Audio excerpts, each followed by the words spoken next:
ஓம் சாந்தி. ஜூலை 5, 2025 காலை முரளி பாப்தாதா மதுபன். சாராம்சம். இனிய குழந்தைகளே, தந்தை உங்களை அழகான தேவர்கள் ஆக்குவதற்கே உங்களுக்கு கற்பிக்கின்றார். உங்களுடைய அழகிற்கான அஸ்திவாரம் தூய்மையாகும். கேள்வி: ஆன்மீக தீச்சுவாலைக்கு தங்களை அர்ப்பணிக்கின்ற விட்டிற்பூச்சிகளின் அறிகுறி என்ன? பதில்: 1. தீஜ்வாலைக்கு தங்களை அர்ப்பணிக்கின்ற விட்டிற்பூச்சிகள் அவர் எவ்வாறானவரோ அவ்வாறே அவரை மிக சரியாக அறிந்து கொண்டு அவரை மிக சரியாக நினைவு செய்கிறார்கள். 2. தன்னையே அர்ப்பணிப்பது என்றால் தந்தைக்கு சமமாக ஆகுவதாகும். 3. தன்னையே அர்ப்பணித்தல் என்றால் தந்தையினுடையதை விட அதி உயர்ந்த ராஜ்ய உரிமையை கோருவதாகும். பாடல். விட்டிற்பூச்சிகளின் ஒன்று கூடலில் தீஜ்வாலை ஏற்றப்பட்டுள்ளது. ஓம் சாந்தி. இனிமையிலும் இனிமையான ஆன்மீக குழந்தைகளாகிய நீங்கள் பாடலின் ஒரு வரியை கேட்டீர்கள். இதனை விளங்கப்படுத்துவது யார்? ஆன்மீக தந்தையே ஆவார்.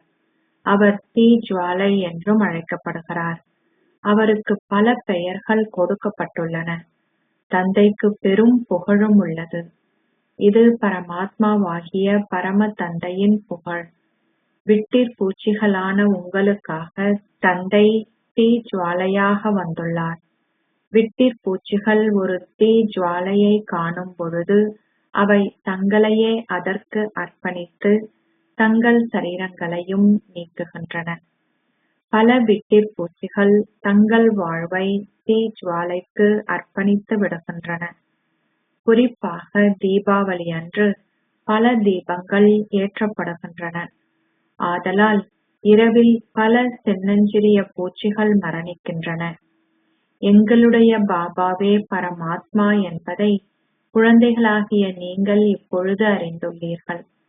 அவர் ஹுசைன் எனவும் அழைக்கப்படுகின்றார். அவர் என்றென்றும் தூய்மையாக இருப்பதால் மிகுந்த அழகுடன் இருக்கின்றார்.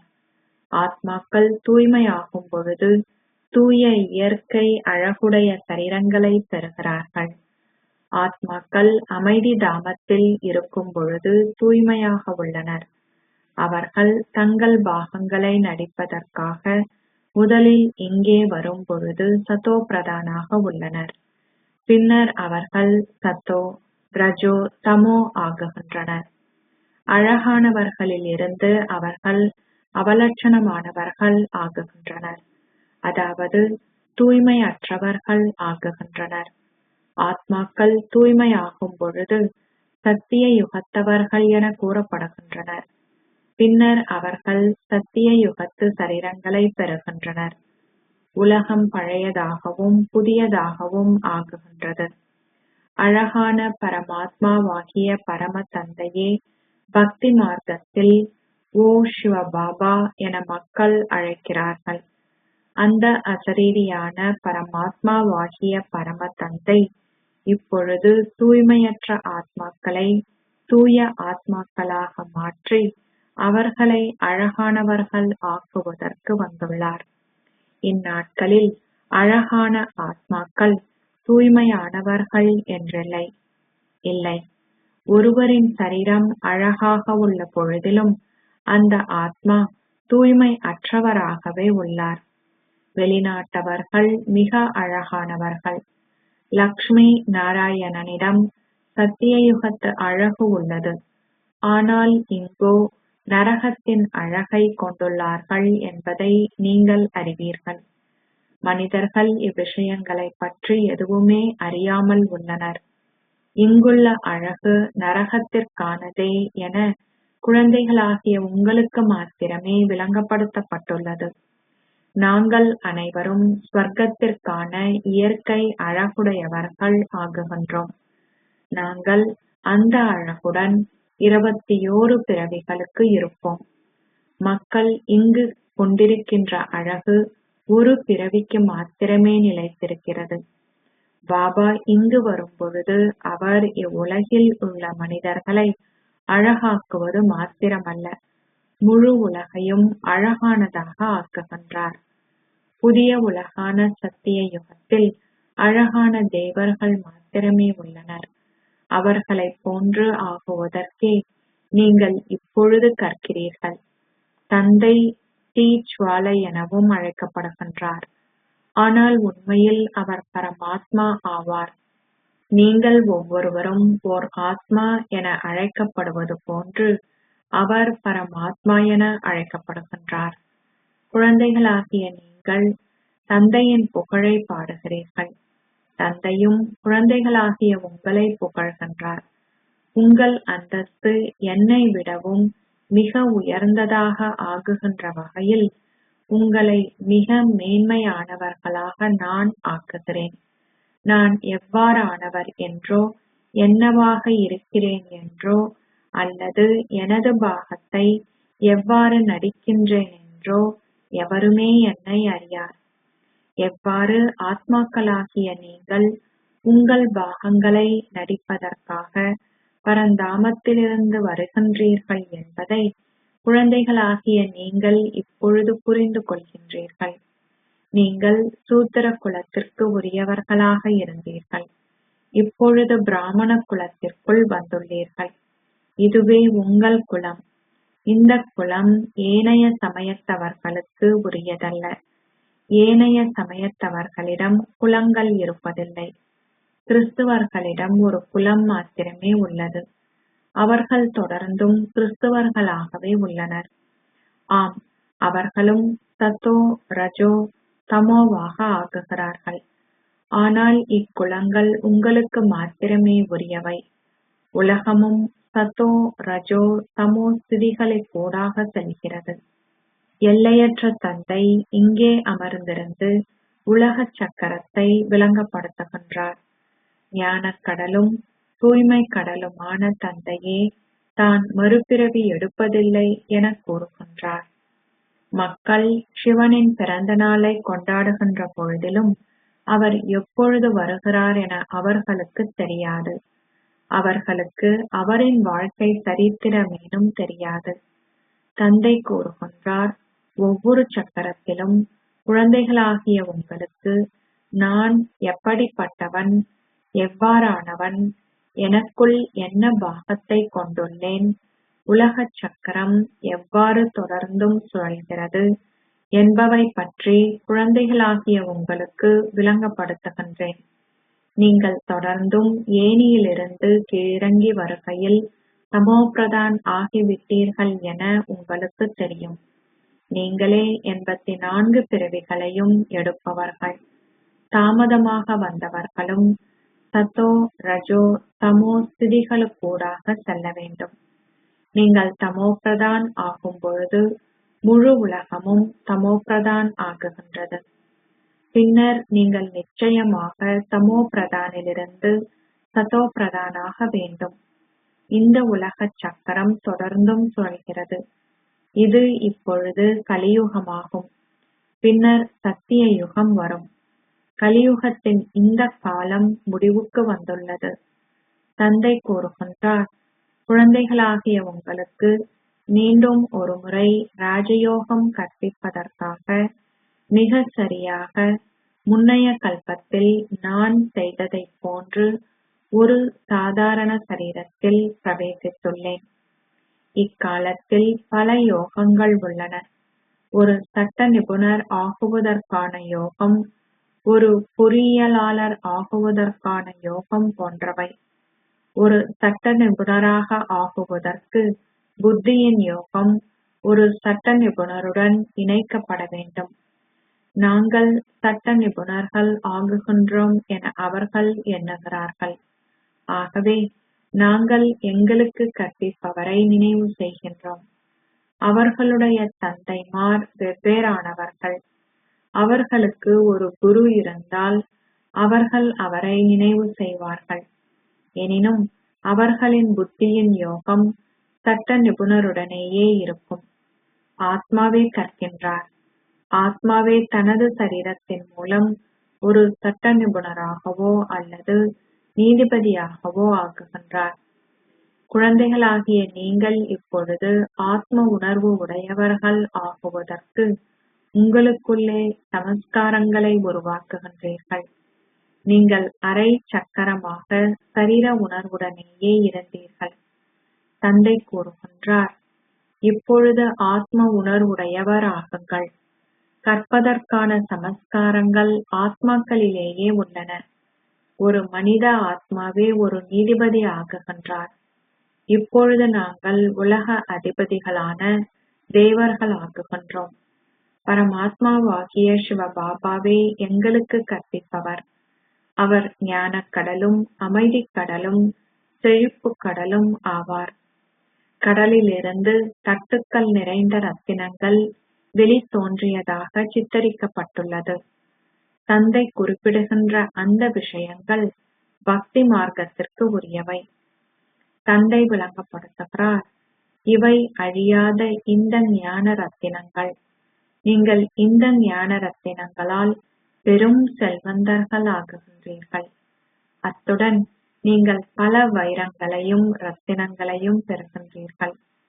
இந்த ரத்தினங்கள் ஒவ்வொன்றும் 100,000கணக்கான ரூபாய்கள் பெறுமதியானவை. அவை உங்களை பெரும் செல்வந்தர்கள் ஆக்குகின்றன.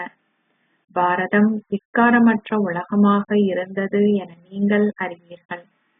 அங்கே தூய தேவர்கள் வசித்தார்கள். அவர்கள் இப்பொழுது தூய்மையற்றவர்களாகவும் அவலட்சணமாகவும் ஆகியுள்ளார்கள். இது பரமாத்மாவுடனான ஆத்மாக்களின் சந்திப்பு ஆகும். ஆத்மாக்கள் சரீரத்தில் இருக்கும் பொழுதே அவர்களால் செவி மடுக்க முடியும். பரமாத்மாவும் ஒரு சரீரத்தினுள் பிரவேசிக்கின்றார். ஆத்மாக்களினதும் பரமாத்மாவினதும் வீடு அமைதி தாமம் ஆகும். அங்கே சத்தமோ அல்லது அசைவோ இல்லை. பரமாத்மாவாகிய பரம தந்தை குழந்தைகளாகிய உங்களை சந்திப்பதற்காக இங்கே வருகின்றார். அவர் இச்சரீரத்தினூடாக உங்களை சந்திக்கிறார். அதுவே நீங்கள் ஓய்வெடுக்கின்ற வீடாகும். இப்பொழுது குழந்தைகளாகிய நீங்கள் அதிமேன்மையான சங்கம யுகத்தில் இருக்கின்றீர்கள். ஆனால் உலகிலுள்ள ஏனையோர் கலியுகத்தில் உள்ளனர். தந்தை இங்கே அமர்ந்திருந்து இவ்விஷயங்களை விளங்கப்படுத்துகின்றார். அவர்களுக்கு பக்தி மார்க்கத்தில் பெருமளவு செலவுகள் ஏற்பட்டன. அவர்கள் பல படங்களை உருவாக்கினார்கள். அவர்கள் மிகப்பெரிய ஆலயங்களையும் கட்டினார்கள். இல்லாவிடின் அவர்களால் வீட்டிலும் ஸ்ரீ கிருஷ்ணரின் ஒரு படத்தை வைத்திருக்க முடியும். அந்த படங்களின் விலை மிகவும் மலிவானது. எனவே ஆலயங்களுக்காக அவர்கள் ஏன் தொலை தூரத்திற்கு செல்ல வேண்டும்? அது பக்தி மார்க்கம். அவ்வாலயங்கள் போன்றவை சத்திய யுகத்தில் இருப்பதில்லை. அங்குள்ள மக்கள் பூஜிக்கப்பட தகுதி வாய்ந்தவர்கள். கலியுகத்தில் அவர்கள் பூஜிப்பவர்கள். இப்பொழுது சங்கம யுகத்தில் நீங்கள் பூஜிக்கப்பட தகுதி வாய்ந்த தேவர்கள் ஆகுகின்றீர்கள். நீங்கள் இப்பொழுது பிராமணர்கள் ஆகிவிட்டீர்கள். இந்நேரத்தில் இறுதி முயற்சி செய்கின்ற உங்கள் சரீரங்களே உங்களின் அதி பெருமதி வாய்ந்தவை. அதில் இருக்கும் பொழுதே நீங்கள் பெருமளவு வருமானத்தை ஈட்டுகின்றீர்கள். நீங்கள் எல்லையற்ற தந்தையுடனேயே உண்டு பருகுகின்றீர்கள். நீங்களும் அவரை அழைத்தீர்கள்.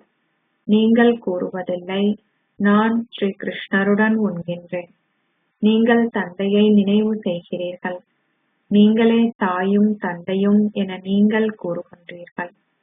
ஒரு குழந்தை தனது தந்தையுடன் தொடர்ந்தும் விளையாடுகிறார். நீங்கள் அனைவரும் ஸ்ரீ கிருஷ்ணரின் குழந்தைகள் என நீங்கள் கூற மாட்டீர்கள்.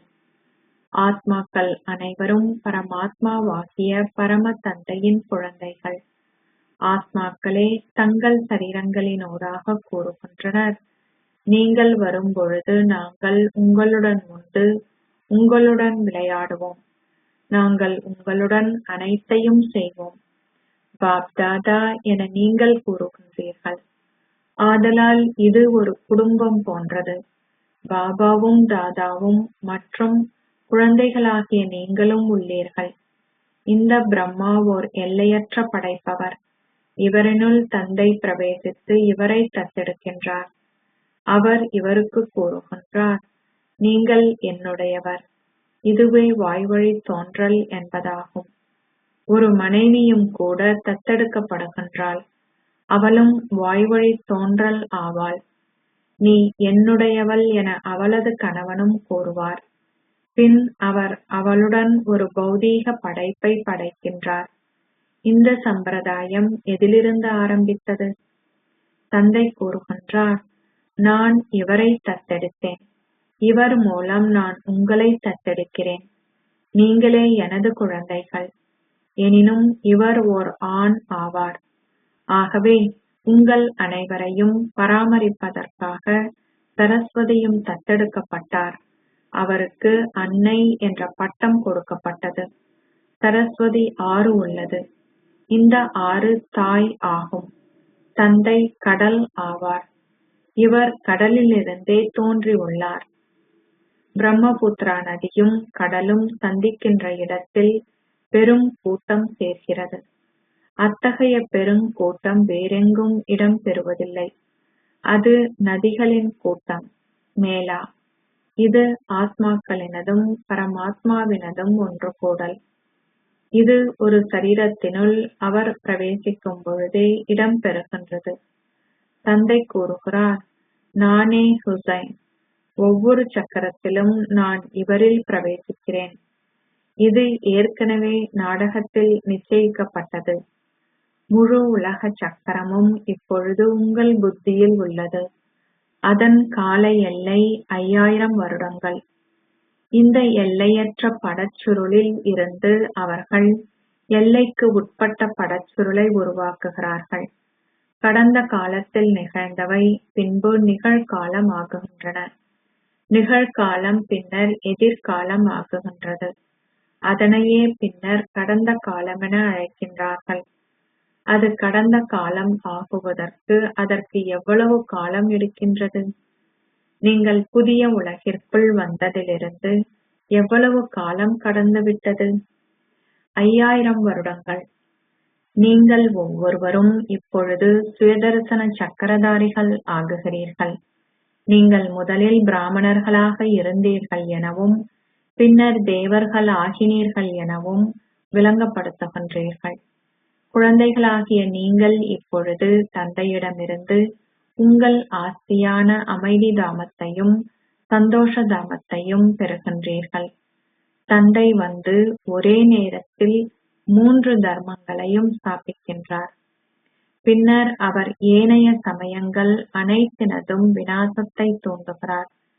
நீங்கள் உங்களை மீண்டும் அழைத்து செல்கின்ற தந்தையாகிய சர்க்குருவை கண்டுகொண்டீர்கள். நீங்கள் அழைக்கிறீர்கள், எங்களை சர்க்கதிக்குள் அழைத்து செல்லுங்கள். இச்சரீரம் மரணிக்கட்டும். எனது சரீரத்தை நீக்கிவிட்டு அமைதி தாமத்திற்கு செல்வதற்கான பாதையை எனக்கு காட்டுங்கள். இதனாலேயே மக்கள் குருமார்களிடம் செல்கிறார்கள். எனினும் அந்த குருமார்களால் உங்களை உங்கள் சரீரத்தை விட்டு நீங்க செய்து உங்களை தன்னுடன் அழைத்து செல்ல இயலாது. ஒரேயொரு தந்தையே தூய்மையாக்குபவர். ஆகவே அவர் வரும்பொழுது ஆத்மாக்கள் நிச்சயமாக தூய்மையாக்கப்பட வேண்டும். தந்தை மாத்திரமே மரணங்களுக்கு எல்லாம் மரணமாகிய மகா காலன் என அழைக்கப்படுகிறார். அவர் அனைவரையும் அவர்களது சரீரங்களை நீக்க செய்து மீண்டும் வீட்டிற்கு அழைத்து செல்கின்றார். இச்சரீரங்கள் அழுக்கானவை. நாங்கள் அவற்றின் பந்தனத்திலிருந்து விடுபட விரும்புகின்றோம். நாங்கள் எங்கள் சரீரங்களை நீக்கும் பொழுது எங்களால் அவற்றின் பந்தனத்திலிருந்து விடுபட முடியும். இப்பொழுது நீங்கள் அசுர பந்தனங்களிலிருந்து விடுதலை செய்யப்பட்டு தெய்வீக சந்தோஷ உறவு முறைக்குள் அழைத்து செல்லப்படுகின்றீர்கள். நீங்கள் அமைதி தாமத்தினூடாக சந்தோஷ தாமத்திற்கு செல்வீர்கள் என்பது உங்களுக்கு தெரியும். பின்னர் நீங்கள் துன்ப உலகிற்கு எவ்வாறு வருவீர்கள் என்பதையும் அறிவீர்கள். தந்தை உங்களை அழகற்றவர்களிலிருந்து அழகானவர்கள் ஆக்குவதற்கு வருகின்றார். தந்தை கூறுகிறார், நான் உங்களுடைய உண்மையான கீழ்ப்படிவான தந்தையும் ஆவேன். ஒரு தந்தை எப்பொழுதும் தனது குழந்தைகளுக்கு கீழ்ப்படிவானவர் ஆவார். அவர் அவர்களுக்கு அதிகளவு சேவை செய்கின்றார். அவர் தனது குழந்தைகளுக்கு கற்பிப்பதற்காக அதிகளவு செலவு செய்கின்றார். பின்னர் அவர் தனது செல்வம், சொத்து அனைத்தையும் அவர்களுக்கு கொடுத்துவிட்டு புனிதர்களின் சகவாசத்திற்கு செல்கின்றார். அவர் தனது குழந்தைகளை தன்னை விடவும் உயர்ந்தவர்கள் ஆக்குகின்றார். இந்த தந்தையும் கூறுகின்றார், நான் உங்களை இரட்டை அதிபதிகள் ஆக்குகின்றேன். நீங்கள் உலக அதிபதிகள் ஆகுவதுடன் பிரம்மாண்டத்திற்கும் அதிபதிகள் ஆகுகின்றீர்கள். நீங்கள் இரண்டு விதத்தில் பூஜிக்கப்படுகின்றீர்கள். நீங்கள் ஆத்மாக்களாக பூஜிக்கப்படுவதுடன் தேவ குலத்தவராகவும் பூஜிக்கப்படுகின்றீர்கள். நான் சிவலிங்க வடிவத்தில் ஒரேயொரு முறையிலேயே பூஜிக்கப்படுகின்றேன். நான் ஓர் அரசர் ஆகுவதில்லை. நான் உங்களுக்கு அதிகளவில் சேவை செய்கின்றேன். பின்னர் ஏன் அத்தகைய தந்தையை மறக்கிறீர்கள்? ஓ ஆத்மாக்களே, உங்களை ஆத்மாக்களாக கருதி என்னை நினைவு செய்யுங்கள். அப்பொழுது உங்கள் பாவங்கள் அழிக்கப்படும். யாரிடம் நீங்கள் வந்துள்ளீர்கள்? முதலில் தந்தையாகிய பாபாவிடமும் பின்னர் தாதாவிடமும் ஆகும். முதலில் தந்தையும் பின்னர் முப்பாட்டனாரான ஆதி தேவன் ஆதாமும் உள்ளார். ஏனெனில் பல தலைமுறைகள் உள்ளனர். சிவபாபாவை எவரேனும் முப்பாட்டனார் என அழைப்பார்களா? அவர் உங்களை அனைத்து வழிகளிலும் மேன்மையானவர்கள் ஆக்குகின்றார். நீங்கள் அத்தகைய ஒரு பாபாவை கண்டுள்ளீர்கள். ஆகவே ஏன் அவரை மறக்கின்றீர்கள்? நீங்கள் அவரை மறந்தால் எப்படி தூய்மையாகுவீர்கள்? தந்தை உங்களுக்கு தூய்மை ஆகுவதற்கான வழிகளை காட்டுகிறார். இந்த நினைவை கொண்டிருப்பதால் மாத்திரமே உங்களிலிருந்து கலப்படம் அகற்றப்படும். தந்தை கூறுகிறார், இனிமையிலும் இனிமையான அன்பான குழந்தைகளே, சரீர உணர்வை துறந்து ஆத்ம உணர்வு உடையவர்கள் ஆகுங்கள். நீங்கள் தூய்மையாகவும் வேண்டும். காமமே கொடிய எதிரி. எனக்காக இந்த ஒரு பிறவியில் தூய்மையாகுங்கள். ஒரு பௌதீக தந்தையும் கூறுவார், தூய்மையற்ற செயல்களை செய்யாதீர்கள். எனது தாடியின் கௌரவத்தை பேணுங்கள். அதாவது எனது கௌரவத்தை பேணுங்கள். பரலோக தந்தையும் கூறுகின்றார், நான் உங்களை தூய்மை ஆக்குவதற்காக வந்துள்ளேன். ஆகவே உங்கள் முகத்தை அழுக்காக்கிக் கொள்ளாதீர்கள். இல்லாவிட்டால் நீங்கள் எனது கௌரவத்தை இழக்க செய்து விடுவீர்கள். சகல பிராமணர்களினதும் தந்தையினதும் கௌரவம் இழக்கப்பட்டுவிடும். சிலர் எழுதுகிறார்கள், பாபா, நான் வீழ்ந்து எனது முகத்தை அழுக்காக்கி விட்டேன். தந்தை கூறுகிறார், நான் உங்களை அழகானவர்கள் ஆக்குவதற்காகவே வந்துள்ளேன். ஆனால் நீங்களோ உங்கள் முகத்தை அழுக்காக்கி விட்டீர்கள். என்றென்றும் அழகானவர்கள் ஆகுவதற்கு நீங்கள் சில முயற்சிகளை செய்ய வேண்டும். அச்சா, இனிமையிலும் இனிமையான அன்புக்குரிய, எப்போதோ தொலைந்து இப்போது கண்டுபிடிக்கப்பட்டிருக்கும் குழந்தைகளுக்கு உங்கள் தாய் தந்தையாக இருக்கும் பாப் தாதாவின் அன்பும் நினைவுகளும் காலை வந்தனங்களும். ஆன்மீக தந்தை ஆன்மீக குழந்தைகளுக்கு நமஸ்தே சொல்கிறார். ஆன்மீக குழந்தைகள் ஆன்மீக தந்தைக்கு நமஸ்தே சொல்கின்றனர். தாரணைக்கான சாராம்சம். 1. முயற்சி செய்கின்ற உங்கள் இறுதி சரீரமே அதி பெருமதி வாய்ந்தது. அச்சரீரத்தின் மூலம் நீங்கள் பெருமளவு வருமானத்தை ஈட்ட வேண்டும். எல்லையற்ற தந்தையுடன் உண்டு பருகி அவருடன் சகல உறவு முறைகளையும் அனுபவம் செய்யுங்கள். 2. பிராமண குடும்பத்தின் கௌரவமும் தந்தையின் கௌரவமும் இழக்கப்படும் அளவிற்கு அத்தகைய எந்த ஒரு செயலையும் செய்யாதீர்கள். ஆத்ம உணர்வு உடையவராகி முற்றிலும் தூய்மையாகுங்கள். நினைவின் மூலம் ஆத்மாவான உங்களிலிருந்து பழைய கலப்படம் அனைத்தையும் அகற்றிவிடுங்கள். ஆசீர்வாதம். நீங்கள் உங்கள் மனதிற்கு களிப்பூட்டி நீங்கள் கேட்பவற்றின் ஸ்வரூபம் ஆகுவதன் மூலம் சதா சக்திசாலி ஆத்மா ஆகுவீர்களாக.